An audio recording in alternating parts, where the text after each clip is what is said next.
my big joke with finance to that is I generally, though, don't try and give advice on GAAP accounting rules, but maybe in my off time I could do that. And then when a finance person comes and tells me about a marketing activity, I could come back and say, great idea, but I also wanted to talk to you about this GAAP accounting rule that I think we might be able to love change. Welcome to the Marketing Report, a podcast created for and by marketing professionals who seek to better understand their consumers and design unique, personalized experiences that stand out in today's market. In each episode, hosts from Verisk Marketing Solutions connect you to industry thought leaders, practitioners, and experts focused on improving B2C experiences through powerful data-driven insights. It's about how we connect with our consumers and where we can partner together to do it better. This is the Marketing Report.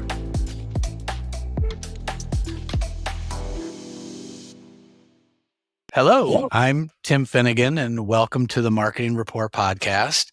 This is a great experience for me, the Marketing Report podcast, is because I get the opportunity to talk with thought leaders, marketing executives, subject matter experts, all about the latest trends in their specific industry or their experience or any just challenges they're facing. And today's guest has extensive experience, not only in marketing leadership, but brand strategy. She has led brand strategy at Schweppes, Dairy Farmers of America, Cerner, and she's currently the Senior Vice President and Chief Marketing Officer at Verisk. I would like to introduce everyone to Melissa Hendricks. Hi, everyone. How are you guys doing today? Well, I'm doing great. I'm so happy that you're on the podcast today. So, Melissa, just for our listeners, as CMO, what are you most responsible for? What are you currently doing right now as CMO? Well, thanks, Tim. That's a great question. Well, first, let me tell you who Verisk is. We're a technology company that helps the insurance industry have the data to better price, underwrite, and fight fraud in the industry. We also extend into other areas, including Tim's group, who does a lot of consumer insights for us from a business perspective. And in my current role as the Chief Marketing Officer for Verisk, I'm responsible for what you would consider traditional marketing, our corporate communications, and our customer experience functions. Great. So, Melissa, when you think of marketing, and you've probably got all this information coming at you, all this data that you can make decisions, but there's also the emotion side of marketing. Like how do you manage through being data-driven versus the emotion side of it? I think anyone that's a marketer understands that as marketers, it's the juxtaposition between the art and the science and the two coming together. And sometimes individuals lean heavy in one area versus the other. As the CMO, I tend to have aspects of my business that become more creative and then others that are more scientific. I spend a lot of time thinking about the data behind what we're doing and how do we actually demonstrate that the creativity we're bringing to market is actually achieving a quantitative outcome. So, Melissa, when you think of your team, how do you build a great marketing team? You just don't get, sometimes you get handed a great marketing team, or either build it, or how do you get them, to level up as well? I think you have to have an organization that's curious. You have to spend the time teaching, training, and connecting with individuals. In all organizations, and especially in marketing with the advent of new digital technologies, our industry is changing rapidly, and it's important to maintain the current set of skills that you have and also be prepared for the future. For me, as a marketing executive, I want to empower my team members to take charge of their careers and advocate for themselves, build relevant skill sets, and also be willing to retire those skills that may not be as necessary in the future. So I think giving everyone permission to be accountable, to have the aptitude to learn, and to have great attitudes that bring in that passion, that curiosity is how we'll be successful in the future.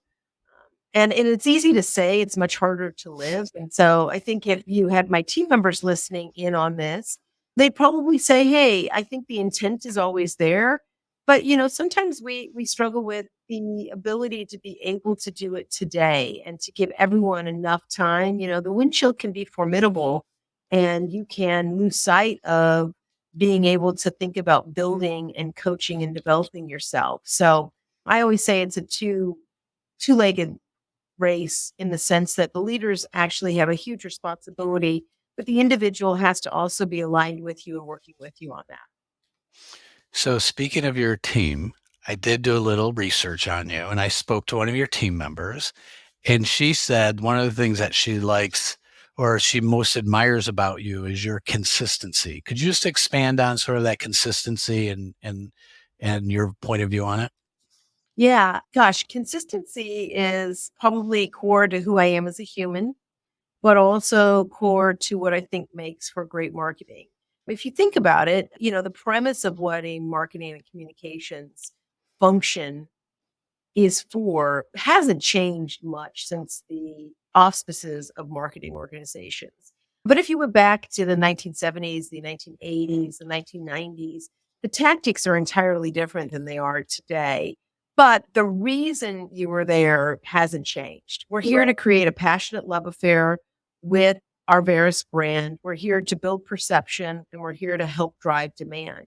So it's easy to be consistent when you're always knowledgeable about why we exist.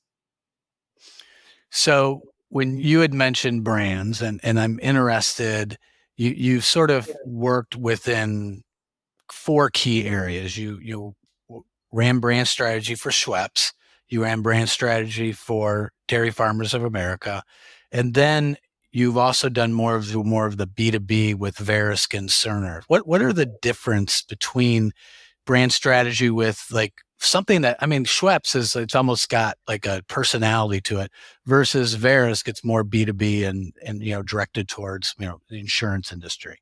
Well, Tim, you're too generous. When I was at Cadbury Schweppes, when I was at Dairy Farmers of America, I was in the consumer packaged goods marketing fields. And while I could appreciate that, I had great experiences. I was working on some smaller brands. I had a much lower and smaller remit because I was earlier on in my career.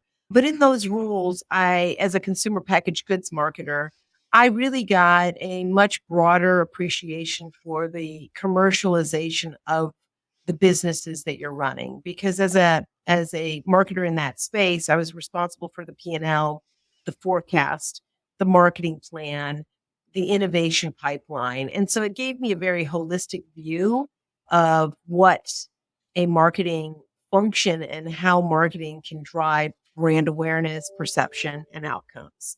And then about now, almost 20 years ago, not quite, I moved over to the B2B space in the technology field and have worked in both the healthcare now and insurance industries. And the role of marketing in B2B is slightly different because you're now partnering with product, you're partnering with sales, you're partnering with the business to drive the outcomes. And as a marketer, you're generally not responsible for the P&L or the entire commercialization strategy. So for me, the the ability to actually blend the two is probably where consistency was actually an aha moment for me, that even though these industries are vastly different, the expectations of the marketing function are different. The consistent need is to build that brand, to build that awareness, perception, and drive demand. So I think it's interesting to look at the two as different, but I also believe that it's less about what you're doing and more about why you're doing it that gives you the permission to actually have a really robust and full career. Great answer. So, Melissa, you had mentioned something about the B2B side of it and how you have to partner and you're maybe not responsible for the P&L. I'm going to brag and tell you I read a business book. It's one book that I read. It's called The Mastering the Matrix. So it's working within a matrix organization. I know you feel pretty strongly about, matrix. So how do you See, right now, it's maybe a little easier as CMO to say, hey, this is my vision. I need this done. But sometimes it's not that easy when you're sort of mid-level manager or director to getting things done. Like talk through some maybe tips and tricks on how you get things done in a matrix organization. It's a great question, and I'd be lying if I said I'd always figured it out. Early in my career, I got to take a course called Crucial Conversations, and I would love to tell you that that actually helped me as well. I think especially in what I would say the B2B space, more so maybe than I found in the others, the ability to be able to navigate the organization is critical as a complement to your actual marketing skill set. Because oftentimes, if you're great at marketing and you have a true vision for that, you're probably on the early adoption curve of where some other business unit leaders may be. And, maybe you're in front of where sales, product, and other spaces are, or thinking differently than they do. And in that scenario, really working with yourself, with your leaders to understand the culture of the organization, the ability to navigate the relationships and the conversation and sitting down. You asked or you mentioned that being a CMO makes it easier. And I would say 100% makes it easier. But I have a lot of compassion for those that are still in that mid-level career stage as they join new companies. It's really important, if not the most important thing, beyond being really a subject matter expert in your field, is to being received as somebody that others want to work with, want to work alongside, and enjoy being with. Doesn't mean that you have to be friends. It doesn't mean you have to socialize outside of work, but you have to really be respected and trusted inside of an organization to be able to achieve really fantastic outcomes. And I think that appeals and that applies to any role, whether you're in marketing, finance, or any other space. Yeah, I agree, especially with when we talk about matrix organization, it's like, okay, how do I get something done? And I need to go across the aisle or to another team to say, this is, I need help. But it's also understanding what their goals are and how your project can impact theirs. So I don't think it's easy, but I think you're right. It's something that you can work at and get better for sure. Have you ever had this as a marketer, like finance or operations will come over to you and say, hey, this is how I think marketing should be run, which is unfair because marketers, we never go to finance and say, hey, this is how you should really count the numbers. But I'm not going to have you answer that. I can. What I would say one is, with everybody is a marketer because ultimately marketing is about appealing to the consumer.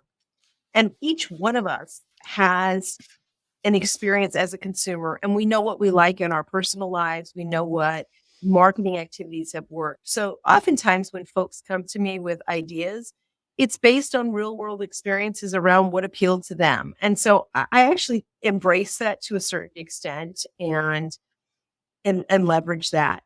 My big joke with finance to that is I generally, though, don't try and give advice on GAAP accounting rules, but maybe in my off time I could do that. And then when a finance person comes and tells me about a marketing activity, I could come back and say, I great idea, but I also wanted to talk to you about this GAAP accounting rule that I think we might be able to change.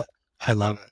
And when you say everyone's a marketer, I sort of say the same thing, but I say like everyone needs to be good in sales. So I actually appreciate people with sales experience. And even if they're not a true seller, you still have to sell your ideas or market your ideas within the organization. Like, hey, I think this project is important. We should go for it. And you need to have that skill set. So for people listening, if you're in college, take some selling classes or, try practicing. Yeah, I always tell, and I'm a big fan, when I was in high school and college, I waited tables, and the customer service aspect of it, the individual selling aspect of it, because, as a waitress or a waiter, oftentimes you're upselling. Can I sell you a dessert? Can I upsell an appetizer or something like that? And then you're also balancing that multitasking. Generally speaking, you have multiple tables you're running. I think that's a really good life experience around how did it feel? What was the experience? You'll figure out when your clients have a great experience because they're navigating and engaging with you.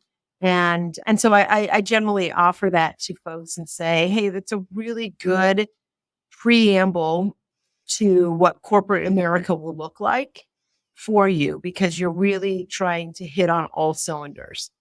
So Melissa, when we say marketing, and I want to drill down and be a little more specific. How do you deal with incorporating personalization and getting more to that one-to-one when you're trying to market messages to, and it's even harder with B2B trying to market that message, but just touch on a little bit about how your point of view on personalization and segmentation and targeting. Personalization, segmentation, and targeting really matter, and they matter more today than they did in the past. And one, you've got to be cognizant though that with more personalization, the rules and regulations around that customization, that personalization. So number one, I would say make sure you're up to date on GDPR and all of the other rules and requirements. But then secondarily, your technology infrastructure. I mean, a marketer's best friend is that technology partner that's helping you to build what you can envision. So, what does the customer journey need to look like after they've visited the website and they come back a second time? Is there an experience that we can begin to personalize and tailor that? How do we understand our customers when they come to our events so that we can talk to them about the problems they're facing with the solutions that we offer? So it's extremely important. Today, different than 25 years ago, the advent of so many technologies to help you with that personalization become really important to building success on top of what you know is a good business practice and enabling you to achieve the outcomes you're looking for that are tailored to the client. So, Melissa, you mentioned a couple of things, technology partners and personalization. But what do you look for? Like, because I'm sure you get a ton of technology vendors, partners reaching out to you or getting your email and sending you messages or direct mail. Like, what do you look for? It says, oh, I should really talk to them. I think as everyone, I'm a pretty good gatekeeper to myself and I keep most vendors and that type of thing at arm's length. But, one of the things that my marketing technology executive and I spend time thinking about are what are the MarTechs that we're fully getting our utilization out of and where are we not getting our utilization? And how do we make sure that we're not over purchasing or underutilizing our technologies?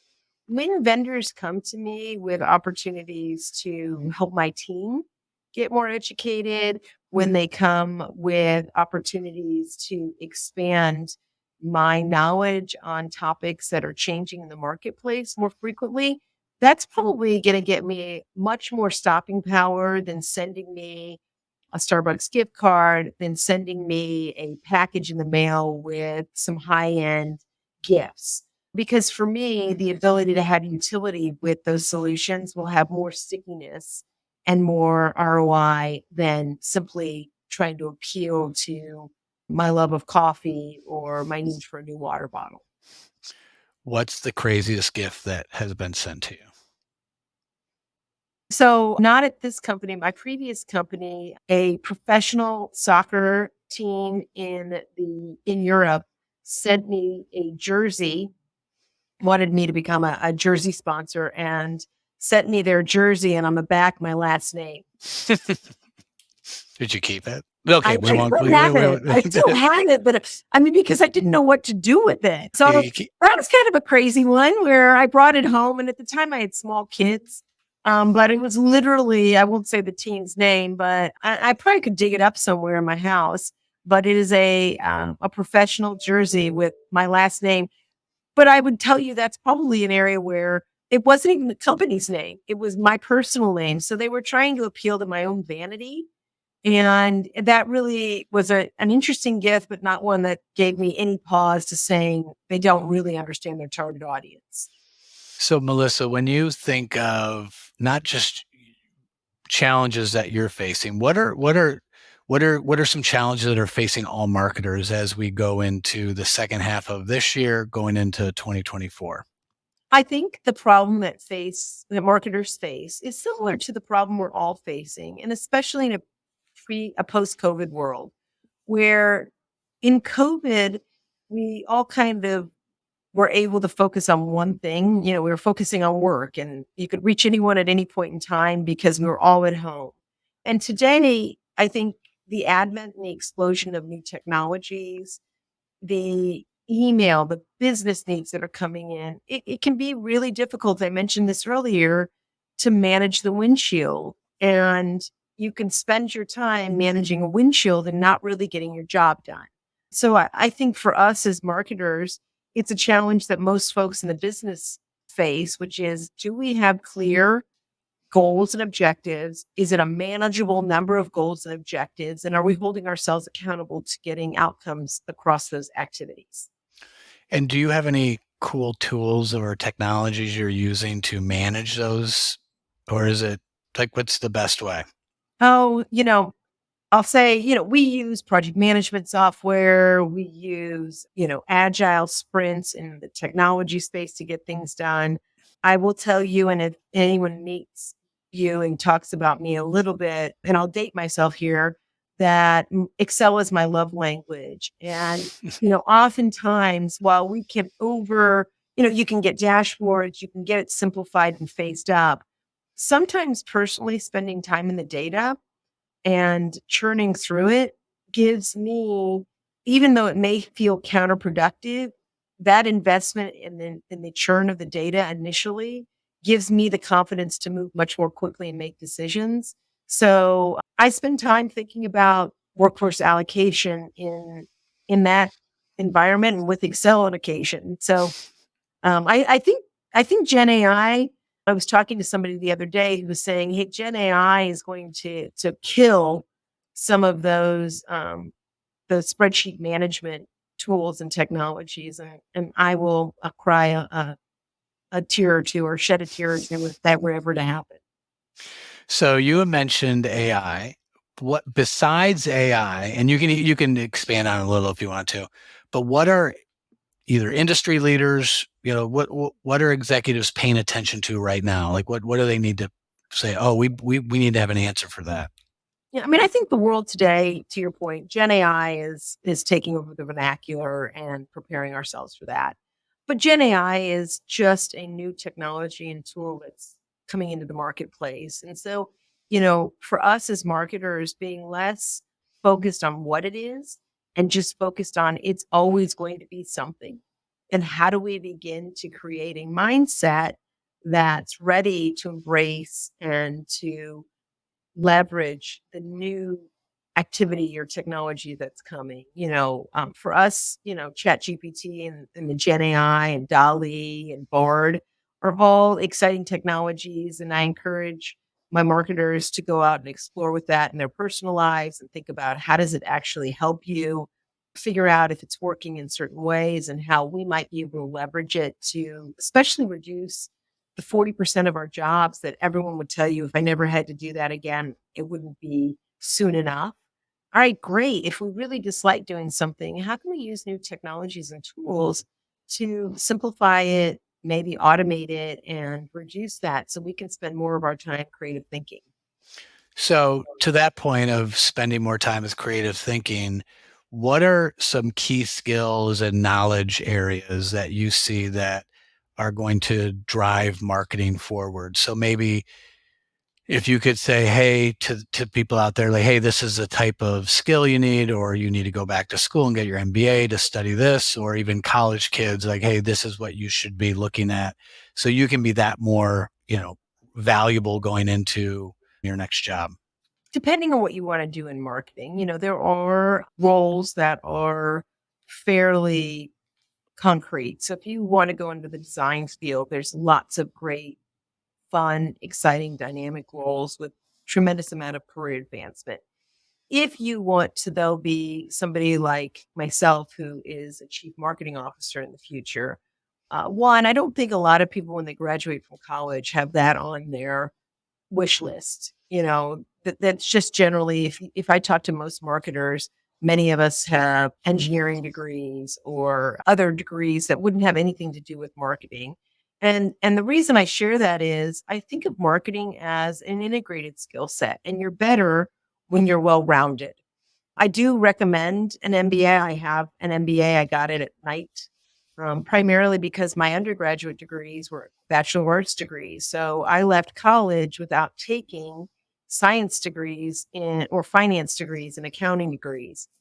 Having done that, when I my MBA, some of my favorite courses were actually my accounting courses. And I was actually a little bit sad I hadn't taken some in my undergrad.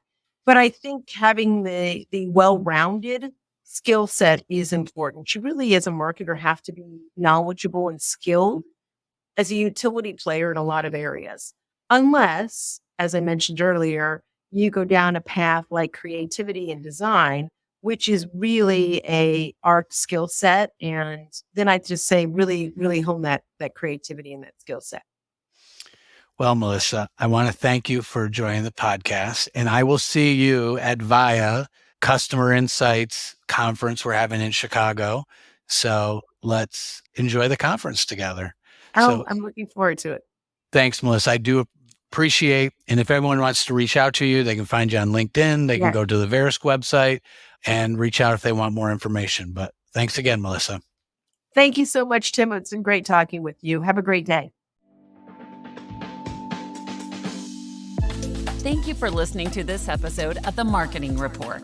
This show is brought to you by Verisk Marketing Solutions, an organization created to help CMOs and their partners improve the reach, timing, relevance, and compliance of every consumer engagement. If you enjoyed this episode, make sure you subscribe to the Marketing Report wherever you get your podcasts, and check out the show notes for more information.